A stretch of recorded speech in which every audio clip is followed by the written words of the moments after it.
Hello, everyone, and welcome back to the Global Agriculture Innovation Forum. I'm Gerald Shively, Associate Dean and Director of International Programs in the College of Agriculture at Purdue University, your host for this event.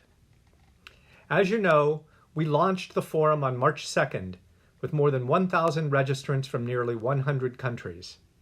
Our goal is to present the latest and greatest thinking on agricultural innovation from the world's leading thinkers on the topic. On behalf of the organizing committee, our advisory group, and everyone contributing to this effort, I'd like to welcome you. I'd also like to thank USDA, and especially the Foreign Agricultural Service, for its ongoing support of this event. This session is the final and closing event for our first forum theme, Farms and Farmers of the Future. Future themes will include innovations in genetics, innovations in post-harvest management, entrepreneurship, and scaling. Please spread the word with colleagues in your networks. And as always, sessions are recorded and all presentations are available archived on the forum website, which is linked via the Socio app. The focus for this session is to explore ways to ensure that farmers everywhere are informed and connected to markets. We have an outstanding group of presenters, beginning with our moderator, Barbara Stinson, President of the World Food Prize Foundation. Please enjoy the program, and please stay for the live question and answer session that will follow the presentations. If you have questions for our panel, please enter them in the Q&A box in Zoom, or feel free to upvote somebody else's question. We will get to as many as time permits. Thank you again, and enjoy the program. Greetings, everyone. This is Barbara Stinson, and I'm president of the World Food Prize Foundation. It's great to have you all here. Today, we're talking about farms and farmers of the future and how they need to be connected to information and markets. This is so important in our overall goal to achieve efficiency, sustainability, and resilience in our food systems in this decade of action. Today, we're going to consider some of the factors that are ensuring that farms and farmers are really connected to markets, primarily through innovation. So if there are questions today, please put them in the Q&A below on your screen. So I'm going to introduce our speakers now. We have four amazing speakers. I'll start with the first one. Stuart Collis is with us to talk about scaling and bundling digital farm services. Stuart Collis is Senior Program Officer at the Bill and Melinda Gates Foundation. He works in digital agricultural solutions for the Ag Development Group. He focuses on digital farmer services, smart farming, digital ag ecosystems, and ag data platforms. He works primarily in low and middle income countries all across Africa and South Asia. Mr. Collis is a technology and business expert. He has a background in software development, data science, climate services, and crop modeling. He's going to offer some comments on the Bill and Melinda Gates strategy and solutions showing how digital ag accelerates the transformation everyone is seeking. Thanks, Barbara. Today I'll be talking about scaling bundled digital farmer services and some of the work we've been doing around implementing these types of services for small-scale producers and smallholder farmers in low and middle-income countries. So just to describe a little background on the work we do at the Gates Foundation, where I'm Senior Program Officer for Smart Farming Solutions. We think about country-led agricultural transformation in an inclusive way. Now, our impact goals are around increasing smallholder productivity, increasing smallholder farmer household incomes, improving equitable consumption of safe and affordable nutritious diets, and empowering women in agriculture. Our theory of change is built around moving from subsistence farming to agriculture as a contributor to economic growth. And so that sort of manifests in the way in which we implement our programs that I'll get to in a moment. When we think about digital agriculture, and particularly, we see this as an accelerator of agricultural transformation. The reason we think this, and some of the evidence shows this, is because digital solutions allow us to scale some of these solutions. We can produce, say, an advisory service at scale at lower costs. We can tailor services and solutions and advisory to farmers, more specifically to their context or their location geographically. It allows us to produce faster access to markets or faster turnaround of providing information on improved seeds, but then getting feedback on those seeds and how they're performing in farmers' fields. So digital solutions are just generally more efficient. And then one key component of our strategy is around integration. And that's based on the fact that, just looking at this chart on the right, some of the work that's come out of the CTA Digitalization of Africa report, where we see by combining different services together, such as an advisory or a credit product or an insurance product in a package, that you see a multiplier effect on the impact towards incomes and productivity. And that happens in two ways. One is at the front end, so from the farmer perspective, from the end user perspective, but also at the back end, so connecting an advisory service maybe coming out of a research program with a bank who might be providing a credit product or an insurance product. So that being the foundation of how we think about bundled digital farmer services. Just for a moment, taking a step back to and looking at farmers generally in low and middle income countries. A lot of you may be familiar with these types of numbers, but we've approximately 500 million farmers, so an awful lot of people to reach. That's where we think digital can help. Operating on small acreage, less than $1,000 a year, sometimes up to 70% of national workforces. And we have just not very good extension to farmer ratios. So we see digital as a way to address a lot of these challenges. Also, if you think about climate resilience and vulnerability, there's over 300 million farmers that are lacking any sort of climate-informed advisory. So big challenges there. On the digital side specifically, there's only 24 to 33% of farmers that are connected by mobile internet in Africa and South Asia. There's big gender gaps still on connectivity, and data plans and handset costs are high relative to people's incomes. So these are just some of the issues we need to address and think about when we're trying to design systems for moving farmers from that subsistence level up into small commercial farming.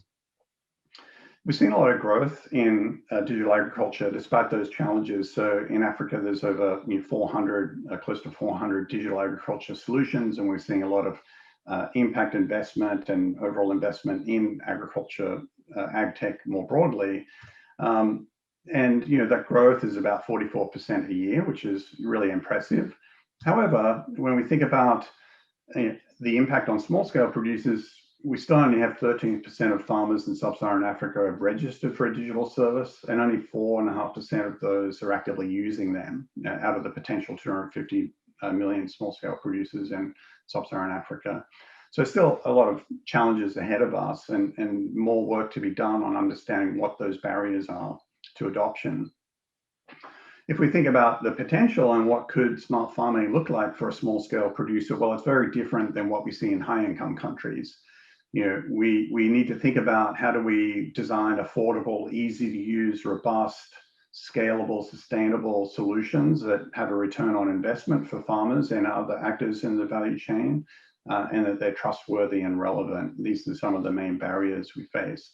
But if you think about the types of tools we see out there, basic weather forecasts and alerts, pest and disease models, early warning systems, market price information, digital input supply, agronomic tips and recommendations, that we're starting to see some things like soil testing services for small scale producers, farm business decision support, access to credit and insurance. So this is sort of the suite of tools that we see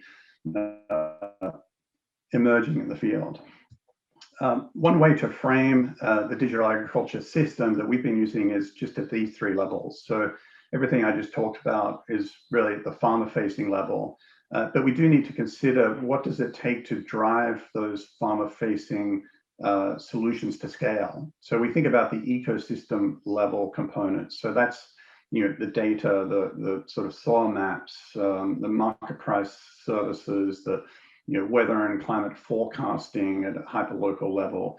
How do we ensure that these systems are in place, and how do we ensure that there's a healthy ecosystem of service providers? That can be a government provider providing extension support through digital, or it could be a private sector startup that's providing some very tailored solution to small scale producers.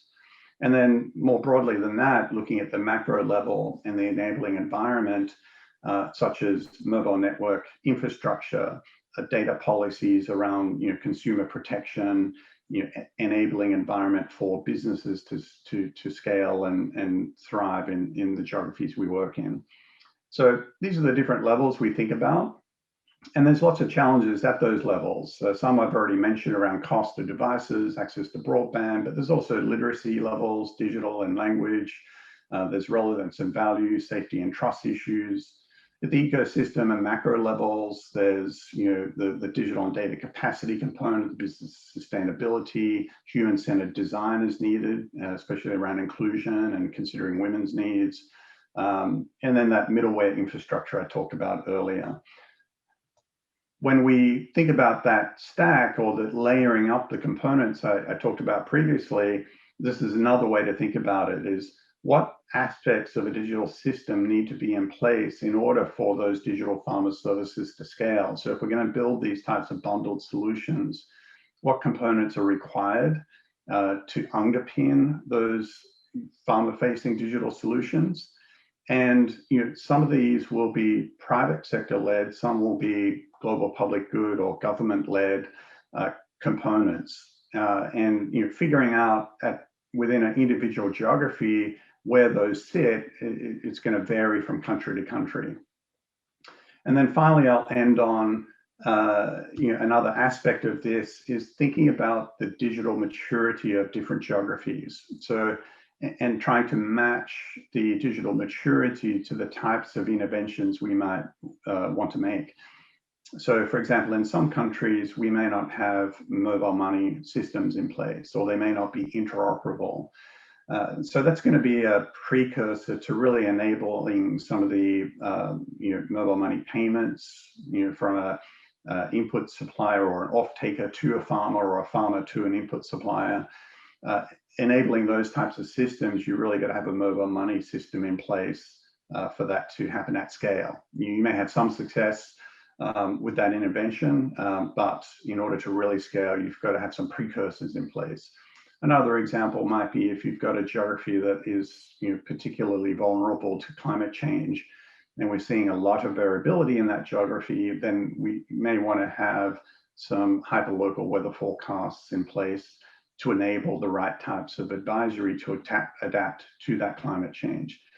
And then finally, layering up to that bundled services approach, if you want to have that full suite of services available, we're more talking about getting across to the right-hand side of this chart to the more mature digital systems.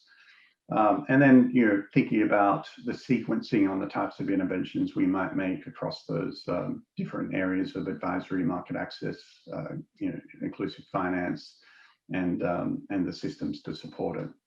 So thank you for your time. Appreciate you listening to me give you a quick overview of this. And if you have any questions, please let me know. Great, thank you so much. Really appreciate those comments, Stuart. And the questions that anybody has, please put them in the chat. We're going to record them and select a few to discuss at the end. So we really appreciate, Stuart, you bringing forward these powerful facts and statistics and the great graphics. I particularly noted the digital ag stack, which really highlights those major areas of work that we need to accomplish at different levels in order to get to scale. So thank you for your presentation and look forward to more discussion later. Next, we have Bobby Gray. She's going to talk to us about communication technologies that link producers with supply chain actors. So Bobby is a research director at the Grameen Foundation. She has more than 15 years of experience designing and implementing, coordinating research and evaluations on a whole array of areas, financial areas, health and agriculture programs, all working for underserved communities across Latin America, Southeast Asia, and Africa. Much of her research is focused on gender transformative approaches and how to integrate those into health, agriculture, financial services. She's also worked in health financing, data-driven agriculture, and female agent networks. So it's really great to have you today, Bobby. Please proceed. Hi, my name is Bobby Gray, and I'm Research Director of Grameen Foundation. We are located in Washington, D.C., and we're an international NGO that focuses on advancing digital technologies within the agricultural and financial inclusion space. I'm based out of Texas in the United States. I'd like to thank Purdue University for the invitation to present today and have been tasked with the responsibility of talking about communication technologies that link producers with supply chain actors. When I was first invited to present on this topic, I immediately wondered, what does this actually mean? Since a lot of these terms that we use have different definitions, and we think about them from different perspectives.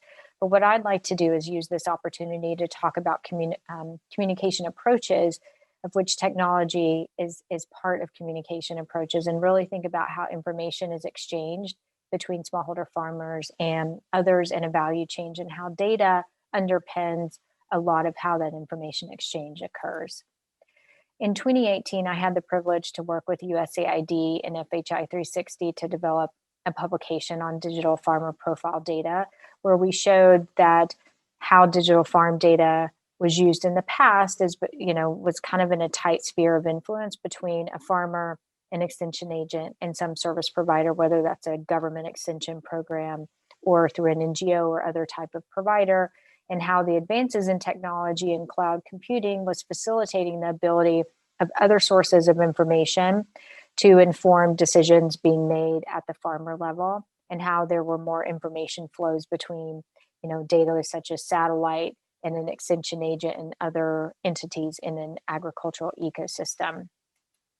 And through my own experience, working on some of the Grameen projects since actually this particular publication, I realized that what we had proposed as the then is still today, and what we proposed as the now is actually still tomorrow. So much of what the innovations that we're working on still are challenged by things such as who we're actually directing the communication technology to. So the farmer that we are profiling tends to be male and a landowner, which often leaves out other decision makers on the farm.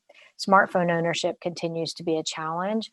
And in many of the applications and approaches are still rely on smartphone technology. And then even if you own a cell phone, digital literacy is really low, and this tends to really negatively impact women. The digital ecosystem and infrastructure is still being developed in many contexts where we work. And so even if you've got great technology and communication approaches, these tend to find failure in the rural areas if bandwidth and network issues prevail. Basic literacy continues to be an issue. A lot of communication approaches still rely on people reading and forget that we deal with a lot of illiteracy. And then finally, the cost. Who is actually, once you get past the innovative kind of pilot phase, how do you take those to scale and sustain the costs of not just implementing those, but updating those over time?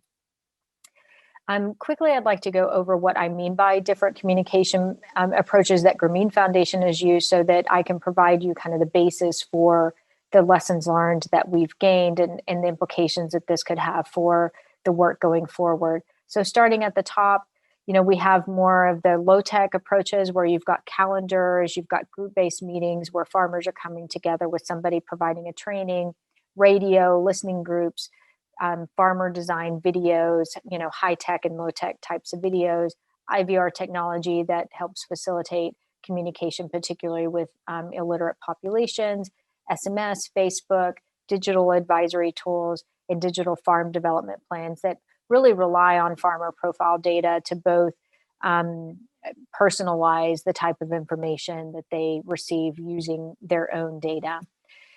If you imagine this as a spectrum at the top, these are more successful, geared towards individual farmers, and as you go towards the bottom, these tend to really rely on human intermediaries to help facilitate access and use of that technology.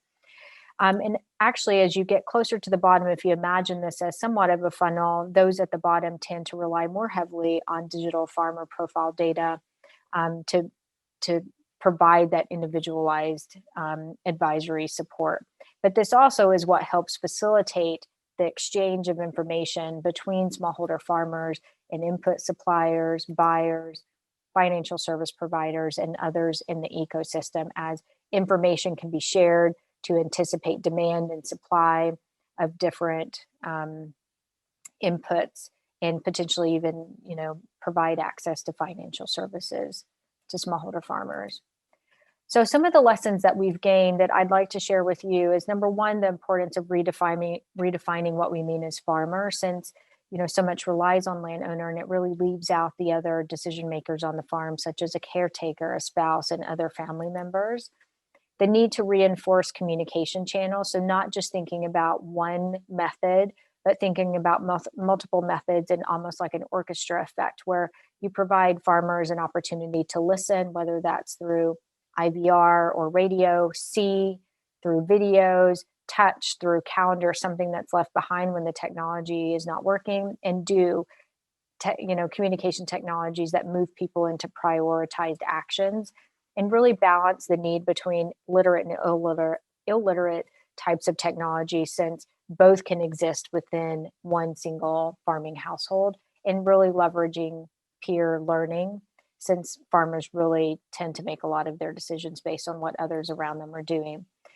And this leads to, summarizing the idea that you need to use high tech and high touch approaches, where you have the digital technology, and until people are comfortable using it, or actually are able to use it because they have the technology themselves, you need to marry that with a community knowledge worker to see successful use of digital technologies. Acknowledge that data is messy and hard. So if we really think about the importance of data that underpins the interactions between farmers and others in the supply chain, that, I find this particularly challenging because it's just one of those lessons we learn over and over, how important being able to have clean data, so that we know that the decisions being made out of that are accurate. Develop personas and actionable segments. And this one's challenging because I find that, we're trying to come up with an algorithm or a method that really helps us segment our market better, and recognize that there are clusters of common experiences, and making sure that those are contextually appropriate. But I think it's something that you see a lot of people, like the Gates Foundation has produced publications on methodologies for using attitudes for determining different types of farmer clusters, and CGAP has come up with methodologies for farmer profiles as well that have been really helpful. But how do we create a methodology that's replicable across different technologies? Show me the money. So I think one of the things that, and this isn't just applicable for agriculture, and it can be applicable for health, behavior change communication, is as you think about communication technologies, the financial services aspect of that really needs to be integrated. Grameen works both in financial inclusion and in agriculture, and we tend to look at agriculture as this different beast, but then there's always those aha moments of, the financial services still have to be integrated in order for people to act on the information that they have received. And then finally, identify a sustainability pathway. Really, you have to think about who pays, not just for the upfront pilot innovation, but over time, how that data is going to be updated and made relevant over time. I'd also like to emphasize the importance of not forgetting who we're serving within these activities, because technology tends to be exciting to talk about and try as you see innovations in different contexts work. But we have to realize that we're balancing priorities when we do that. On one hand, we have the farming household that we're worried about developing a living wage, a reliable, diversified income so that they are resilient, with balancing that with the different actors in the supply chain that are worried about sustainable and quality production, cost containment, revenue, and profit. And then finally, I think the final lesson I'd like to share with you is a little bit more personal, but I think it's important because so much of what we're trying out in the international sphere has the assumption that it's working somewhere. And I, living in Texas and having farming members in my own family have reflected a lot on how, like, what sort of communication technologies that they are actually using. And I find that smallholder farmers in the United States still really rely on the local coffee shop for getting their information and influencing their decisions as to what they're going to do on their farm. So I think it continues to be important to balance out how farmers tend to like making decisions with the technologies that are out there that we really feel will help scale and scale cost-effective information to farmers in the long run. So I will stop there. Thank you for your participation, and I will hand it back over to the moderator. Thank you.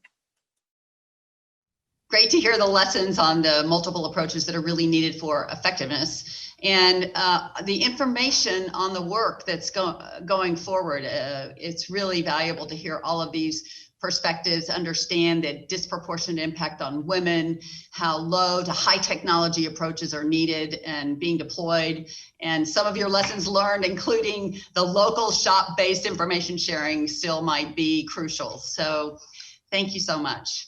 Next, we have our third speaker, and I'm happy to introduce Naoko Koyama Blanc. She is going to talk to us about digital financial services. Naoko Koyama is a partner at Dahlberg Associates in the Nairobi office, and she co-leads their gender practice. Naoko advises multilateral and bilateral organizations, including foundations and corporations and NGOs, in a number of critical areas, including strategy, financial planning and management, market analysis, and all the way to monitoring evaluation. So she has experience in agribusiness, access to finance, global health, inclusive business models, and business startup strategies. She's worked a long career starting at Fuji Bank, where she advised small, medium enterprises to grow their business, and she managed both mortgage and commercial loans. So you can read more about Naoko in the biography that's below, and again, come up with and put in the chat your questions, both for Bobby and Naoko, and we'll get started. Naoko? Hi everyone, my name is Naoko. I am a partner at Dahlberg Advisors based in Africa region. I have been leading a number of ag tech and agri-finance engagement over the past 6 years for organizations such as Marcy Cook's AgriFin program, CGAP, IDH, RAFO, and such. In this session, I'll be discussing how digital financial services are fundamentally changing the lives of farmers and also creating opportunity for financing the farmers. I would like to start by just recapping the space of a smallholder farmer finance. There are 260 million smallholder farmers in sub-Saharan Africa and South and Southeast Asia combined. And many of them have a limited or no access to critical inputs, such as ag inputs like season fertilizer and agronomic or market information, access to market, as well as financial services. In the recent studies by MasterCard Foundation, RAFO, and ISF Advisors, the financing gaps faced by smallholder farmers have been estimated to be more than $150 billion US, and a breakdown is on the slide. So why is it so hard to finance smallholder farmers? From a supplier's view, this is not exhaustive, but from a supplier's view, it's costly to reach them. Farmers are so remote, branches or even an agent network is so far from farmers. And also transaction volume of the farmers tends to be smaller to make justify those their trouble. It's more risky to finance smallholder farmers and also agriculture sector overall, especially because of the weather risk and the market fluctuation. It's also costly to adjust the financial products to smallholder farmers' needs because it's so different from at that time. Now, from a demand side, getting a bank loan often means you need to put the collateral. Some farmers can put the land as a collateral, but not all the farmers can do that. And particularly women are at a disadvantage.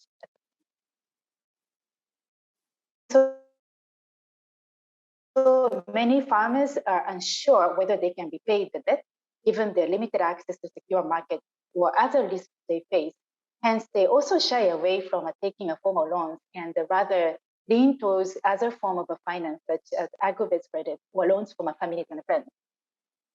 Many development partners and financiers and the consultants like us still wanted to unlock financing for smallholder farmers. Despite these challenges, and Dalberg ourselves explored the various pathways to do so over the years. And in 2012, almost a decade ago, digital financial services wasn't so common spread. And back then, the key pathways we identified were replicating and scaling social lending, financing outgrow schemes of multinational buyers, who financing alternative points of aggregation. But all these three, this in other words meant that to effectively finance smallholder farmers, we need to target the aggregation point, which then means that we are leaving out many farmers or taking a lot of time to create a new aggregation point. Here you see the fourth bullet point. Another pathway here was to finance farmers directly through an innovation, including use of mobile money, which was still a very new idea back then. And this innovation also included the mobile money over there. Now, over the decade, digital financial services has brought strong promises of innovation in serving the previously unbanked population, including farmers.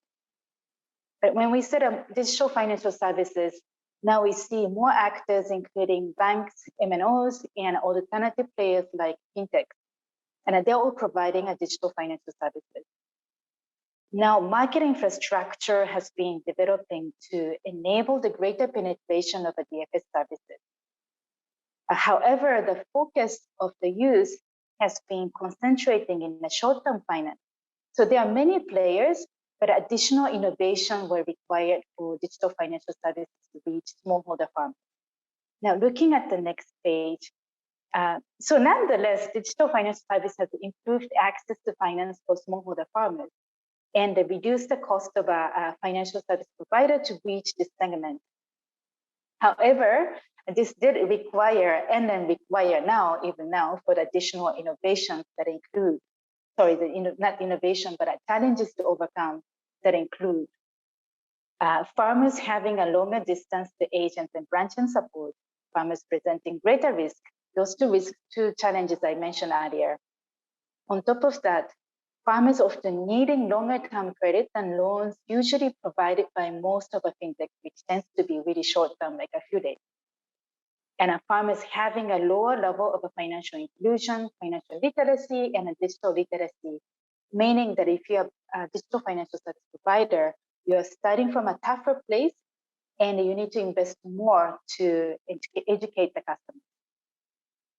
And for the digital financial service players to test the product, you need a greater patience because it's a longer cycle to pilot agricultural lending.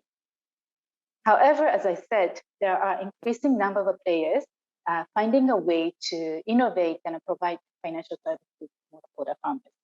That includes, you see the logos on the slide, but that includes DigiFarm, Zanaco, Acre, Cooler, and Cashcard, and others.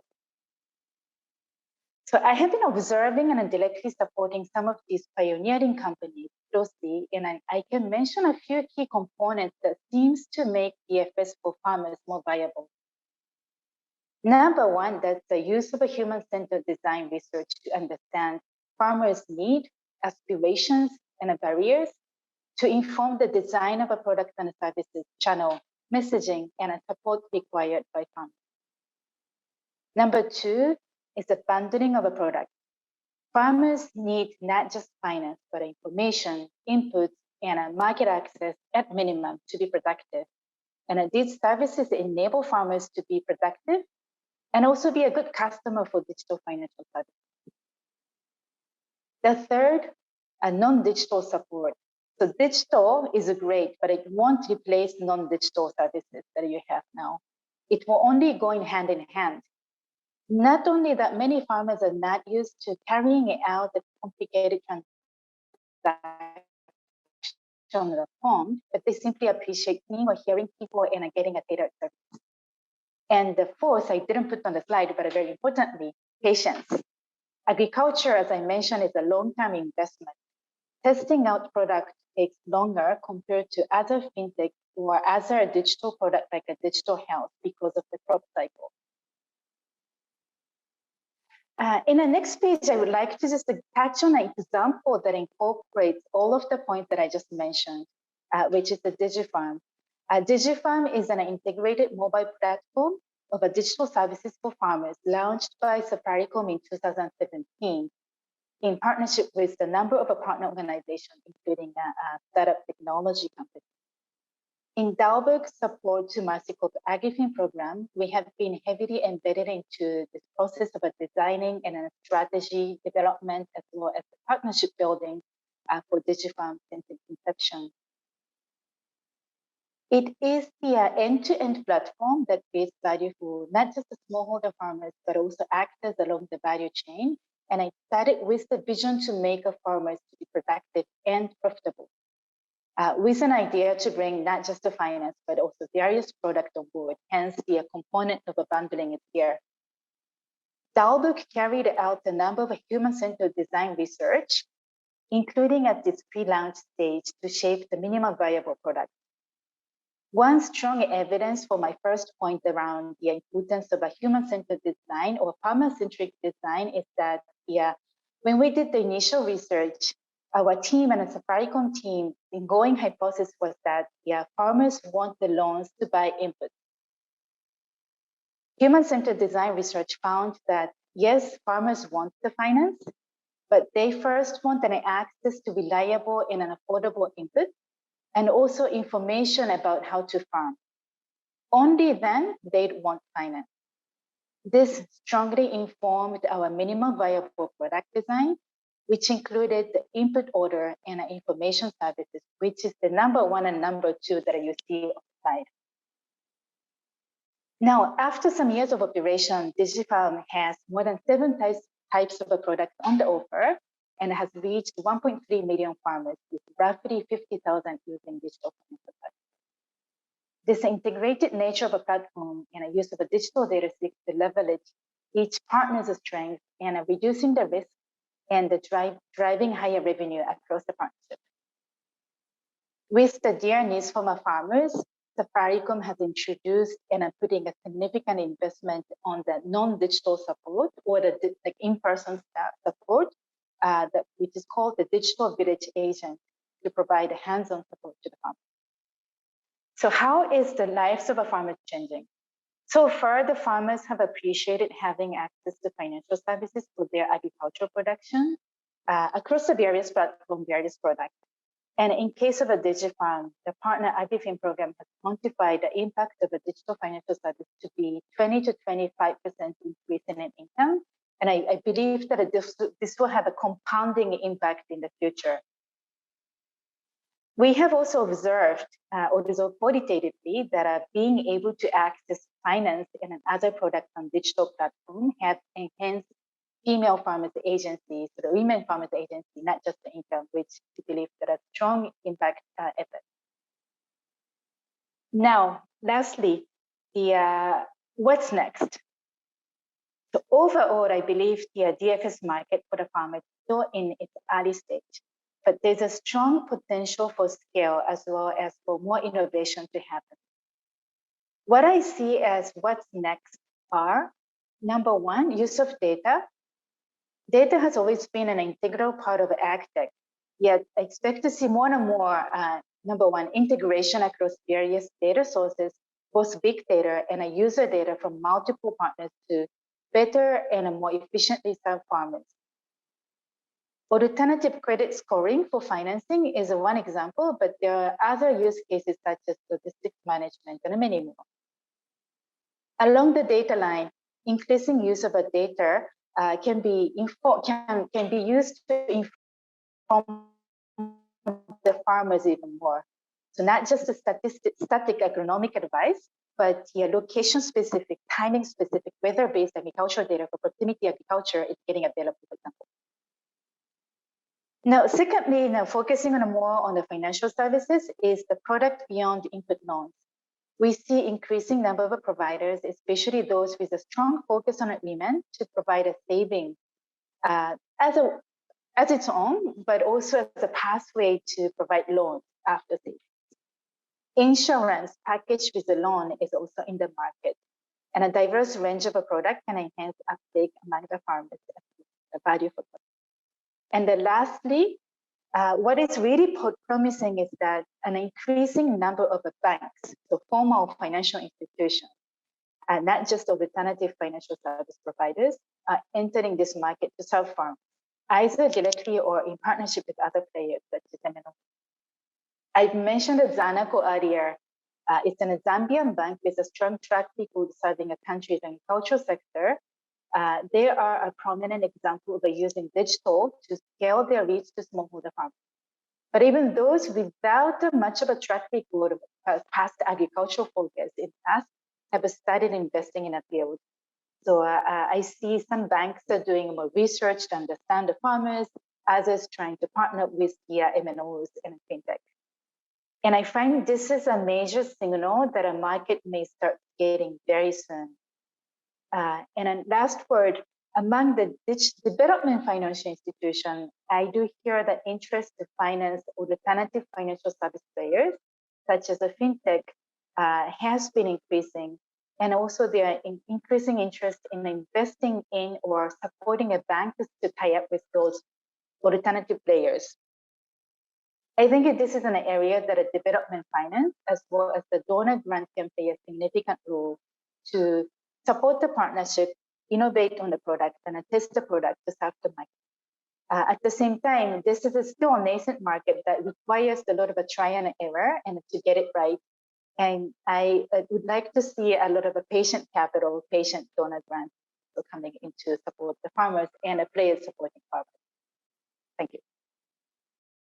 Thank you so much, Naoko. Great comments and tremendous amount of information in your slides. It's wonderful to hear the strategies in human-centered design and bundling and non-digital support that are also important and going into development of financial markets. And it's really great to hear that so many entities are providing finance. Banks are trying to do more to address the needs of, what did you say, 260 million smallholder farmers that are still seeking capital. And I love the mention of patient capital because we hear that reference so often now. And it's not just patient capital, but it's information, access to markets. All of this has to be bundled together. So thank you so much for your comments. Please put your questions in the chat for Naoko and we'll move on. Finally, today we're going to be hearing from Josh Woodard on digital extension and advisory services, a key component to scaling up agriculture. Josh is a senior digital advisor for USAID's Bureau for Resilience and Food Security. He has tremendous experience in digital agriculture and resilience, particularly in Asia and Africa. And before he was at USAID, he ran a technology for development consulting firm. And there he led the development of the digital ag strategies that they use for several international donors and organizations. So you can read more about Josh in the biography below, but let's turn to you now, Josh. I'm pleased to be here today at the Global Agriculture Innovation Forum to talk to you about electronic delivery of extension and advisory services, which I may also refer to as digital extension and advisory services. This is a topic that I've been tracking and working on since 2009, when I managed USAID's FACET project, which helped USAID's missions and implementing partners in sub-Saharan Africa make more effective use of information and communication technologies, or ICTs, in their agricultural programming. Of course, the use of ICT or digital technologies for agricultural extension and advisory services is even older than that, particularly when we include channels like radio. It's also perhaps one of the most studied uses of digital technology in the agriculture sector, at least in lower and middle income countries. And in fact, a forthcoming scoping study on digitally enabled agricultural services in lower and middle income countries undertaken by Cornell University with funding by USAID and the Bill and Melinda Gates Foundation found that just over 3/4 of the 315 research studies that they reviewed from 2000 to 2020 were focused on extension and advisory services, a plurality of which found positive effects. That this topic is nothing new, both in terms of practice and research, should not come as a surprise, as we know that in many parts of the world, the ratio of extension officers to farmers is on a magnitude of many thousands to one. Extension systems, therefore, present prime opportunities for digitization, where possible, of course. And rather than go into depth about the history of this space, though, which frankly I won't have time for, I wanted to instead share a few observations about what makes for more effective delivery of digitally enabled extension and advisory services. This talk is by no means comprehensive, nor does it aim to be. Instead, I hope to give you food for thought, which hopefully will inspire you to actively engage during the Q&A part of the session. So first, let's define what we mean by electronic delivery of extension advisory services. When we talk about how digital technologies are being used for extension and advisory, we're really looking at three main factors. Who's interfacing with the technology? What type of service are they receiving? And how are they interfacing with the service? Any effective application of digital technology for extension and advisory will need to adequately address these questions in a way that appropriately aligns with the local context. I'd also be remiss at this point if I didn't mention the Principles for Digital Development, which USAID co-drafted. Each of the 9 principles is extremely important, but the very first one is particularly relevant at this stage, which is design with the user. Deciding on who to target, with what, and how should be answered through conversations with your ultimate target audience, as well as any potential intermediaries. This is an important step that is all too often skipped. Only recently, I was reading about an initiative that sought to overcome the additional strains placed on the extension system during COVID-19 by disseminating agricultural information to farmers on their phones. The project team assumed that local extension officers had smartphones to use a data collection platform, and that farmers had at least basic or feature phones so they could receive voice or text messages. They also assumed that all farmers and officers would have the same types of access, even though we know, for example, that women often have less access to digital devices. Unfortunately, they only figured out that this was not the case after months into the intervention, which ended up sending them back to the drawing board. Had they actually designed their intervention with their users, they would have known from the beginning that their original plans would not work and save themselves a lot of time and money. So what does this look like in practice? Well, let's look at these 3 factors in a bit more detail. The who is generally going to be either the farmer or an intermediary. The intermediary could be an extension officer, a lead farmer, a local input supplier, or even a family member. Understanding who has affordable access to technology, as well as the ability and appetite to use it, will ultimately impact whether it can target farmers directly or if an intermediary model is required. Doing so requires understanding what this looks like for the different population segments, such as women and youth, not just a more genericized aggregate perspective. This includes thinking about who delivers the information and making sure that they are representative of the intended audience as well. This also helps to dictate the what and the how. What, of course, is what type of service you plan to provide, as well as what type of information or content will be provided. Before you can answer this, you'll need to make sure to consult with your intended users to identify what types of services or information they need or desire. General agricultural information services are simpler to deploy than services that offer user-specific agronomic advice, both in terms of the data you need to collect from the farmer and also in terms of the technology solution needed to deliver it.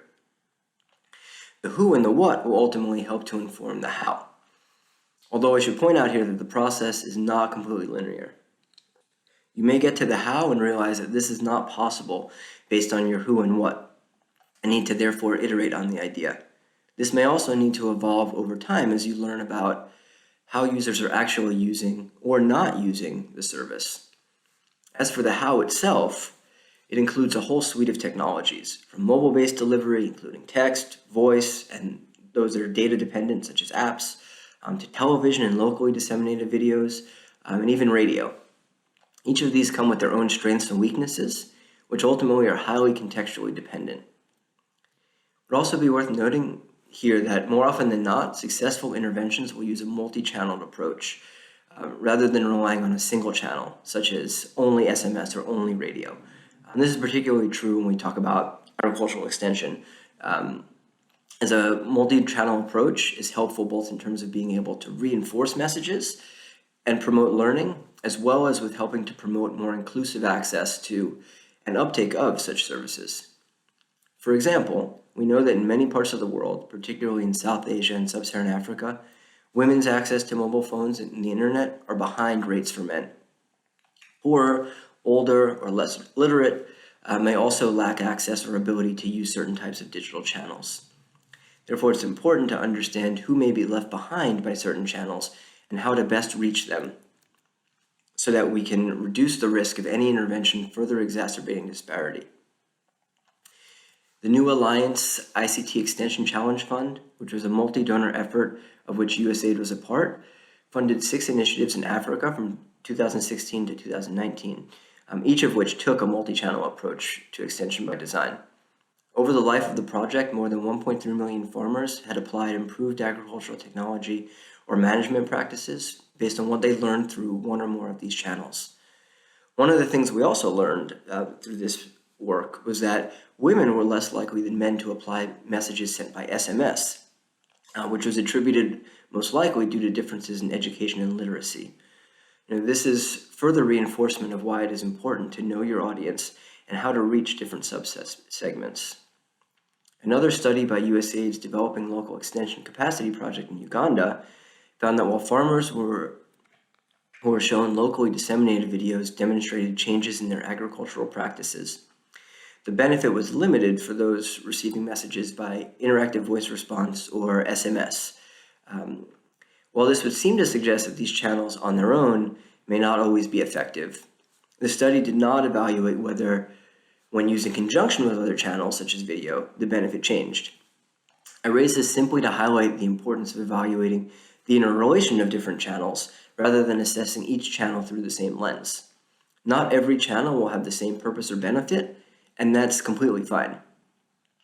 Another forthcoming study by USAID-funded DLEC and Soils Consortium on Digital Agricultural Extension and Advisory Services in Niger, which was conducted during the pandemic, interestingly found that factors such as low literacy, limited mobile network coverage, and limited access to electricity, while obstacles did not ultimately have a significant impact on farmers' ability to access the services themselves.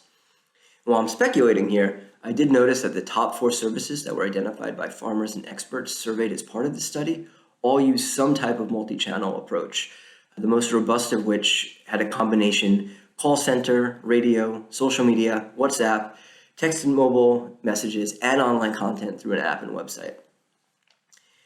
Whether or not COVID-19 has increased demand for digital extension and advisory services more broadly, it has certainly accelerated the digitization of many aspects of the global economy. Moreover, in the face of a rapidly changing climate, farmers will need to have access to extension and advisory services that help them to quickly adapt and implement climate-smart agricultural practices. The reality of overstretched conventional extension systems is not going to solve itself anytime soon. I'm optimistic that digitally enabled services will continue to fill a gap in the market as long as we continue to be thoughtful and deliberate in our design, usage, and promotion of such services. It's not to say that thorny issues don't remain. As a community, we need to pay more attention to issues related to data privacy, security, and ownership, the digital divide and its implications as the world moves increasingly more digital, how to ensure access to services in all and not just major local languages, and the long-term financial viability of public-funded and donor-supported initiatives, just to name a few. We also need to better understand the characteristics of more successful multi-channeled approaches, as well as the benefits of bundling digital extension and advisory services with other services, such as those offering access to finance or markets. Let us continue to ask these questions while also not repeating the mistakes of those lessons we've already learned. I look forward to a robust discussion during the Q&A. Thank you. Thank you so much, Joshua. It's great to hear your summary of this full array of very relevant studies. The lack of access to ag extension and advisory services that are completely stretched and overcommitted is something we've known about for decades. It's slowly getting better, perhaps. Affordable access to technology is especially important for our smallholder farmers all over the world as they're adapting to climate smart ag practices, and these extension services can do so much, especially for women and youth. I think we heard clearly that women are left behind on mobile phones and digital channels of all types in many of the areas that you've examined and studied. So thank you for all of that. All of these presentations have been extremely insightful and informative. And in the next segment, we're going to talk to all of our speakers in a question and answer session. And we've been watching an array of questions coming forward in the chat. So we'll bring some of those forward now. Great. Well, thanks to everyone. We have a few different questions coming in. I think we've heard some overlapping themes and lessons as well from all of you. The overall need for equitable and extended access to digital services, communication information, financial services, and extension services is just pervasive. So how we're going to scale all this up is also something that I think is a theme woven through all of your comments. Everyone's focused on taking the successes and scaling them up, growing agriculture in developing countries, but here in the US as well. So with that, maybe I'll turn to a couple of you for a few individual questions that have come up and give you a chance to answer. And then maybe a couple of questions for everyone. But feel free if you want to answer one of these, if somebody else wants to answer one of the questions that is mentioned. So Stuart, just to start with you, you mentioned that digital solutions allow us to scale innovations. Can you talk a little bit more about some of the challenges in scaling digital solutions? Sure. Thanks, Barbara. Yeah, I mean, when we look at some of the reports coming out of GSMA, for example, they do a nice job of breaking down some of the broader barriers around adoption of digital tools. I mean, the other speakers mentioned a few examples of those. So when we look at broadband coverage, mobile internet access is obviously one of the challenges. You see in a lot of countries where you still have pretty big gaps on mobile internet coverage. So in Africa, it's about 25%, I believe. But that's not the only problem. You still only have 25% of people who are fully connected. There's quite a large gap, around 50%. The people that actually do have, they do have coverage, but they're not using digital tools due to other barriers like cost, digital literacy, language literacy, safety and trust and security are issues. If you're using social media platforms, how much do you trust it? How safe do you feel using those types of services if you're not familiar with them? Relevance of information and the services being provided by these solutions are still quite a challenge. And it's really remarkable in South Asia, for example, in India, you see there's only 6% of people are not covered by some sort of mobile internet coverage, but it's still around, I think, 60% of people not actually using it. So I think, some of the innovations required to really scale these services is to address some of those fundamental issues. So you see that happening in India with the Jio phone. So Reliance are providing, low-cost broadband connectivity and a very cheap smart feature phone called the Jio phone, which is $10 US. But then it's about providing the right types of digital services and solutions using human-centered design to enable adoption of those services. But as I was talking about earlier, that sort of back-end infrastructure or backbone specific to agriculture are things like hyperlocal weather forecasts, soil maps, market price information, farmer registries, farmer profiles, as Bobby was talking about, that the Grameen Foundation and USAID have looked into. So I think those elements that are really required to help us scale some of these solutions. Does anybody else want to talk a little bit about scaling and particularly digital in this case? Or we have a good question coming up about scaling and integrating at the same time. But anything else specifically on scaling up in your areas? Maybe I'll add, this is Bobby from Grameen. I think one of the challenges we also see is the moving from being in an innovation space where maybe NGOs and others are trying to come up with a new way to do something, and then transitioning that into a sustainable social enterprise or business that carries that forward. I mean, you kind of run into that challenge of, at least from our perspective, being an NGO and doing a lot of this work and working with other private sector actors as to how who will carry on the torch basically past that innovation phase. And so I think a lot of us get stuck in a very clear intent to create some sort of sustainable pathway, whether that's, an NGO will continue to provide that service and provide the customer service and the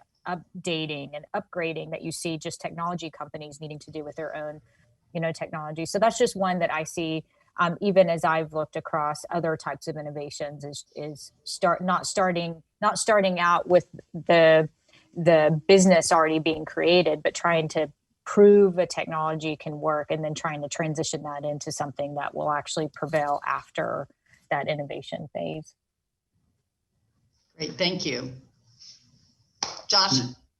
Yeah, I was just gonna add on. I think, when we talk about that process of sort of scaling innovation, I think, one of the things where there is a lot of opportunities, and there's been some development in this space, but there's still room for, I think, experimentation. It's really in terms of the innovations of business models relative to these services. And so, and that maybe is going to touch into your next question, but when we look into bundling services, like for extension in particular, I know there's some people who believe that, extension should always be a public good. The reality is, even if you can get efficiency gains from moving from traditional extension to digital extension, there's still, in a lot of countries, the public expenditures are not going to cover the difference. So, what are some ways to innovate from a business model perspective? And some of that, I think, companies and ag techs sort of stumble into. Like, I know, as one example, WeFarm, which connects, it's basically a peer-to-peer ag information service for farmers. They ended up finding that their revenue generator is from being able to offer leads to input suppliers. So input suppliers can sell direct to farmers on the platform, and then they make a commission off of that. So the money has nothing to do with the sort of peer-to-peer sharing, which is how the platform started. And they ended up finding another path into revenue. So anyway, I'll stop there, but I think there's a lot of work and experimentation to be done there too. Great points, Josh. Thank you. Naoko, I have a question for you that was brought up about digital financial services. DigiFarm is a registered, has 1.3 million registered users with an impressive impact. They've obviously found solutions to the problems of providing financial services to smallholder farmers, but it's still a very small proportion, as you said. So on the scaling question, how can you build on this, either the success of DigiFarm or otherwise in providing access to finance? Sure, thanks for the question. And yes, so the 1.3 million registered users on the platform, and the only around 50,000 using financial services. It's relative, if you make it a relative to 1.3, it's small, but most of the a digital financial or any farmer finance pilot that I've seen in the range of maximum 1,000 farmers. So it's still a significant number of farmers beyond a typical pilot scale. So it's scaled. But the question is, from here, how do you scale? I see a couple of us, and one is really, I think many of the panelists today talked about the bundling, and I also emphasize, it's not just the finance that the farmers want; they want the more integrated services. So even on a DigiFarm or other digital platform, I think there are some sequence of different products. Some farmers are ready to take a finance immediately, but many farmers want to take information services or input provision, so that they actually become confident, but also become the potential loan customer, Hence, they're willing to take a loan. So that's kind of process. I think in a part of the process, I do think just this giving more options about the financial product, not just the loans. So starting with the savings, that might give a comfort to the suppliers, but also farmers to move on. Okay, I now have a savings, then I can take a little bit more the loans because I feel more confident about paying. So that's demand side view. I think it's the same for supply side view. Sequence allows the digital financial services providers or the platform to collect the data about the farmers digitally, so know more about the farmers, which then can inform the credit scoring of the farmers. So that gives more like a basis for assessing a farmer's credibility from a financial service provider's view, then unlocks more finance. And so it's just, if I can add one more point of the, for suppliers to be able to do that, again, you need a patient capital. Barbara, you mentioned that as well, because to test the scoring model, you need to give a loans. And if you 100% succeed in the 100% repayment, you're not testing anything. You need to make a default and a successful payment to be able to tell what works, what doesn't. And there, some sort of a patient capital to give a guarantee or the loss compensation for the providers to do that. Yeah, great points all, and thanks for expanding on the patient capital. Anybody want to follow on from that in particular? If not, I have a really good question that came in the chat on the topic that you started with, which is really integrating the services, all that we've talked about. So what we see perhaps is these services are growing, and but perhaps, as you said, not integrated in a sequence. And so how do we integrate various services when each component seems to be developing somewhat independently and may not be interoperable? And so, and in some cases have even IP constraints. So how do we make that leap towards more integrated services across everything you're talking about? Anybody want to take a shot at that, Stuart? Yeah, I can jump in on that.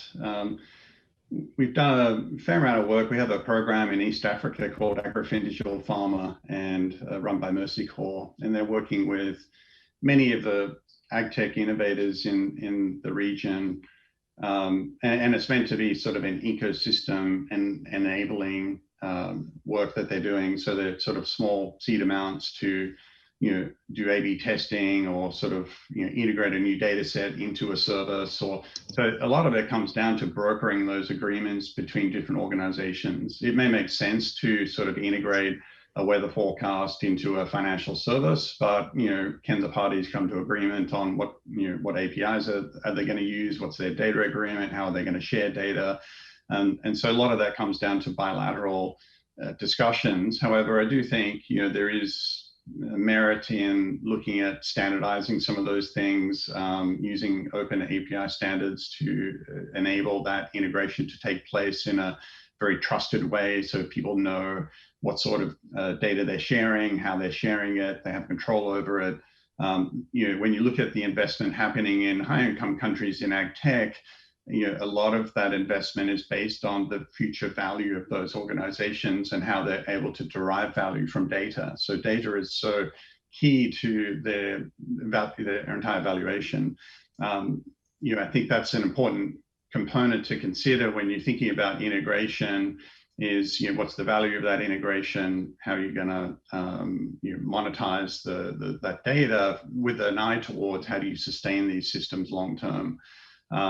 I think, at the end of the day, if a farmer is getting a suite of services, finance, insurance, market access, advisory all together, does it really matter if they're coming from different services or that they're integrated into one bundle? Thinking about, how our cable service is bundled, there's risks to that too, around, locking you into a bundle of services you don't really, need. So you got to consider those pros and cons, but I think, there's certainly a lot of challenges there, but they're not challenges that can't be solved through working with the various parties on how to actually integrate that information at the back end. Great, thank you. Thank you for all of that. Somebody else want to respond? I just wanted to throw out something quickly. So I think, I agree with everything that Stuart just shared. But to add to that, I think as we're thinking about what those models, sort of commercial models look like, we tend to sort of follow the same models that we know have worked out of Silicon Valley in terms of, the user ultimately becomes, their data becomes the product. And so you commercialize based on that because that's a model that has worked very well. I'm particularly interested in some alternative models that I think are still pretty nascent. But I just want to throw out there to, get people thinking.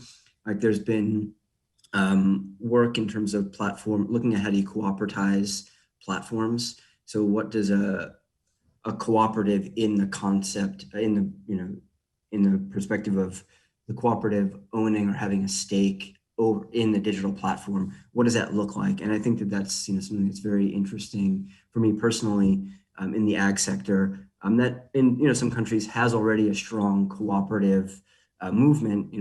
What might some of that look like if we translate that to digital platforms? So just as an add-on to put out there.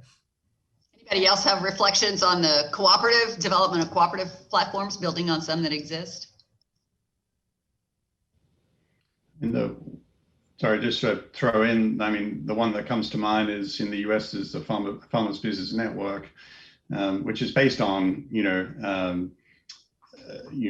sort of building trust around how that data is being used, but collectively, deriving value from that data in an aggregate way.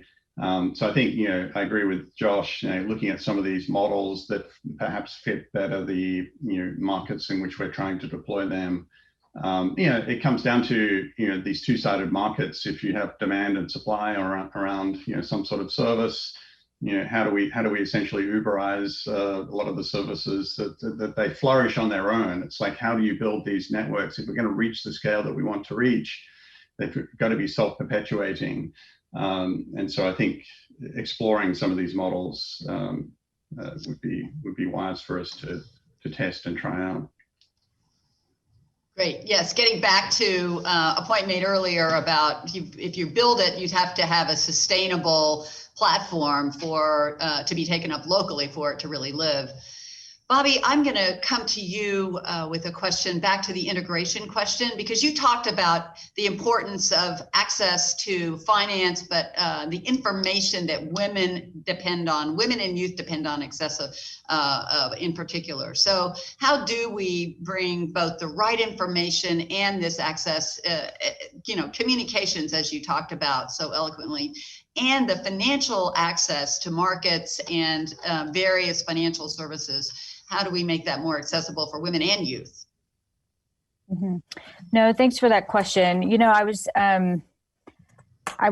in one of the projects that we had working with cocoa farmers. We had conducted the project level Women's Empowerment and Agricultural Index to kind of understand the differences in men's and women's practices. And one of the things that through all of the research that we had done, trying to figure out like, how do you more fully integrate women and youth into some of the ag extension work and the support by the buyers, we kind of had kind of like what I was sharing, that one of those aha moments where, we were looking for something a lot more complex than what we actually needed. And I think, recognizing that there are a lot of spaces that already exist, especially, I guess if you kind of look at it as the financial sector, there's a lot of effort around women's and youth savings groups, so women and youth are saving and lending within their own groups without the need of external finance. And we really kind of reflected that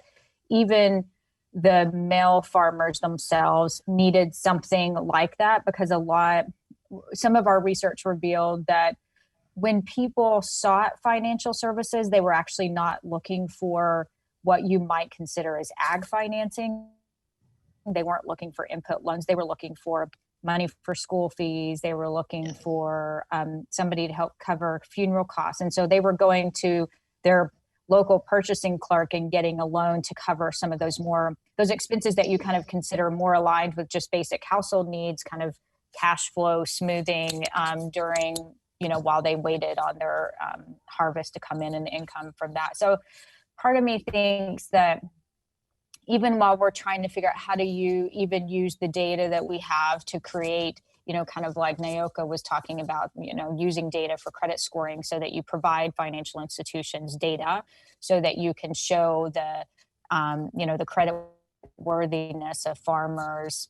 Something even more simple may be needed is ensuring that farmers are part of savings and loan groups in their communities and then providing access. So part of me says that maybe sometimes we overcomplicate it and we make some assumptions about the types of loans that people need when in fact some of the cash flow issues that they have can also be responded to, to kind of free up capital in some other areas. So that was just one, reflection. And I think we've tried to also demonstrate, even through savings groups, using the data that women's groups are collecting on their own savings as a way to kind of, again, create some sort of credit scoring methodology that could link them into other formal financial institutions. There's a lot of effort kind of in the financial sector going on about that. So anyway, that's one reaction to that. Thank you. Well, we probably have time for maybe one more question that multiple of you could respond to. And I want to put forward a question around private sector engagement, private sector involvement in all of these activities. So we have with us a U.S. government representative, 2 foundations, and a consulting firm.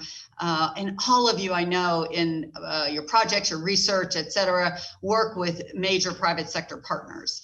The work going on alongside them and directly with these partners, both large companies, global companies, SMEs, even smallholder farmer cooperatives, et cetera, is so crucial to all the advancement that we're talking about. So could some of you talk a little bit about the role of private sector in your own work, and really what do you see is that, how does that role need to change? What do we need more of in order for the scaling and broad adoption that we're talking about to happen?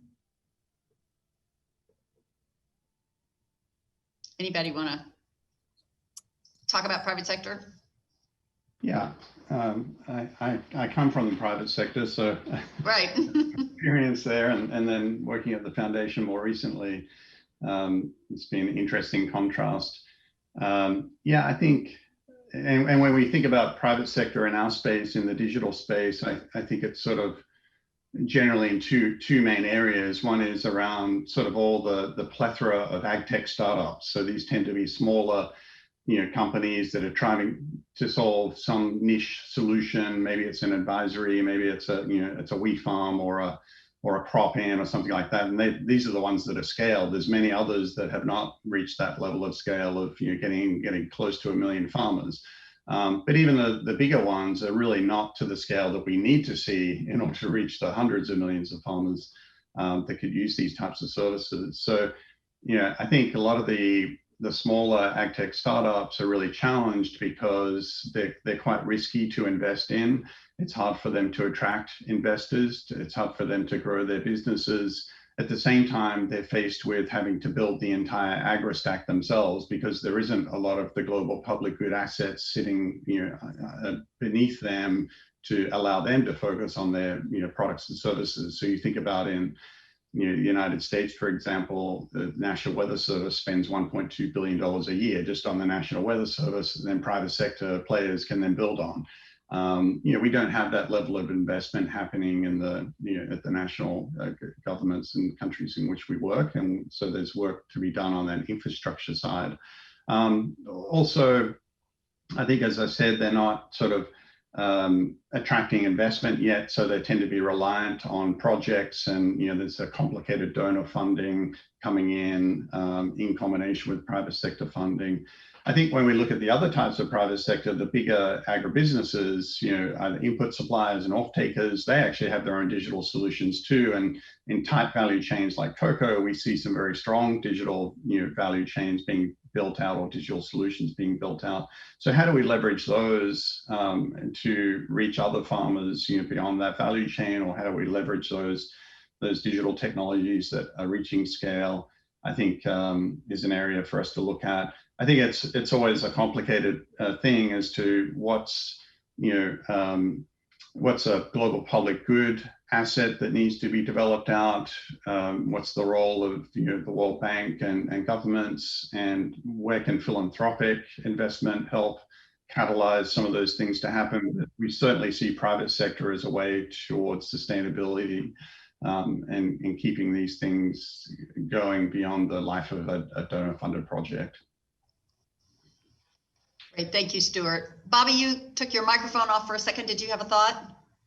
Yeah, I'll just quickly reply, and I think it's building off of what Stuart said, mainly the point about, working. So one of the projects we have is working with a major buyer. And one of the lessons that we learned is, especially as you're trying to integrate technologies into the private sector, is also the time and the money it takes to help them streamline their own processes so that digital technology is not duplicating efforts that they're doing kind of in low tech ways. And so we saw a lot of duplicative efforts to where you knew that there was a duplication in effort, but you couldn't figure out how to get them to kind of change that process internally so you weren't duplicating. And so then it kind of raises the question as to the real value of the technology if they're still doing, they're basically doing it the same thing in two different fashions. And so maybe the time that it takes and the investment that it takes for an institution or organization, company to actually kind of think through how that technology gets integrated and maybe replaces things that they had done in the past so that you have a much more effective and efficient process internally. Because otherwise I think there's just the risk that they won't carry on once kind of that initial investment and partnership happens, because you haven't been able to kind of streamline some of the things that they're doing internally. Great, thank you. Naoko, do you have any thoughts on this or any other kind of final comments you'd like to offer? Yeah, sure. Just building on what's being said on the role of the private sector, I cannot agree more to Bobby and Stuart. But when we look at like a large corporate in the active space, it's either mobile network operators, banks, or agribusiness. And the mobile network operators and banks, we see this agri space as something new. So I see them more open to more partnership that I'm bringing on board to technology companies, even if there's always a hiccups. I would like to see more agribusiness taking, yes, they are digitizing, but opening up here more a platform and working with the AgTech to enhance the value. The part of the reason I say this is I haven't seen that much of a partnership, but also when we look at the different digital agricultural services, market access is something that can raise the value, both for the companies and the farmers. And the agribusiness is the one that can naturally lead to doing the market access. So by adding more services, I think the ecosystem can develop much more and scale up, as you say. Yeah, so that's great. Thank you. Josh, you want to add something in here? Yeah, just very quickly, the one thing that I wanted to add on top of all this is I think that, particularly from the perspective of donors and development practitioners, as we look at how we're engaging the private sector, which I think, they have a very important critical role, is that we make sure that we're structuring our engagements with them in ways that are not perpetuating models that we know will fail. I mean, there are a lot of examples of particularly smaller startup ag techs where ultimately their business model ends up becoming pursuit of donor project funds because that's the easiest thing sometimes to get early on. And that generally does not end well for those companies. So I think that's something that we all have to be mindful of as well in terms of how are we engaging and on what terms, and are we ensuring that our engagement is really enabling their commercial viability as opposed to, strangling it. Excellent. Well, you all have provided such wisdoms, great examples, tremendous resources and information.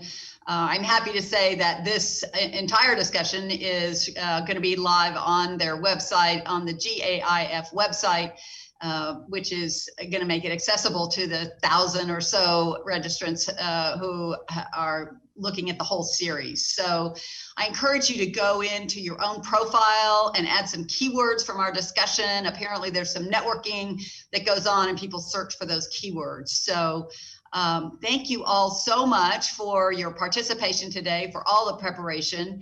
The next Global Ag Innovation Forum will be on May 11th. They start the next series.